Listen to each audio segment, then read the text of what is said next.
Hello, and welcome back to my Power Racers Retrospective. My name is Jack Back, and today we will be taking a look at set 8670, the Jump Master. Given its name, you'd think this thing can jump, and you'd be sort of right. What you see is what you get with this set. It doesn't include a ramp or anything, but in the instructions and box art, it is shown to be kind of the idea with this set, and being a monster truck, it is definitely the most equipped vehicle of the wave to do so. But it is still a bit strange, as it makes this the only set of the wave that isn't inherently capable of the feature it advertises, instead needing something else to jump off of. It's not a particularly bad thing though, and hey, if nothing else, it is bouncy. Taking a closer look at the build itself, this thing is really fun. It feels really sturdy and solid, but it also has some really cool details, like the suspensions above the front wheels or the little side panels.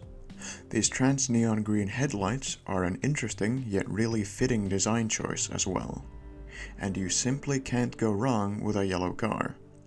And speaking of car, this set really sells the look of this just being a regular car that got converted into a monster truck via the addition of the larger wheels and such. This thing is really trying to be a monster truck, unlike some of the similar earlier outings. I mentioned in the last episode that the action wheelie revolutionized the look of Power Racers.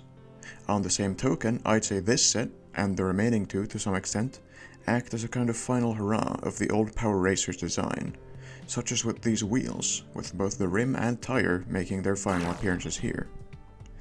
But that's enough yapping. Let's see what this thing can do.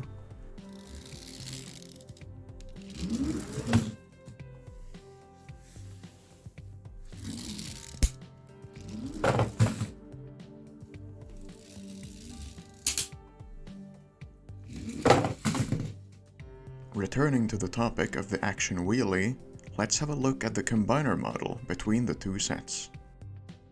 Here it is, what I will call the Action Master. Using about 3/4 of the available pieces, we get yet another weird truck thing. I really love the inverted wheels of the action wheelie here at the front, as well as how the studs from both sets are used to great effect to make these pistons at the top of the engine. This mudguard over the stamp here at the front is a nice touch too, which, by the way, the combiner preserves the stamp. That's a lot of foresight on LEGO's part, given that this is a stamp we're talking about. The back of the vehicle does let it down a small bit though, as this whole area feels like they were just trying to cram parts onto it, and yet there's this big hollow area, which is weird. I did notice a couple of errors in the render though. First of all, the smaller rims that are placed inside the wheels at the front just aren't visible in the render. Also, these 1x3 plates in yellow are depicted as tiles in the render. Or, well, at least the one on the left is. The one on the right seems to have studs. Weird stuff. Anyway, let's see it in action.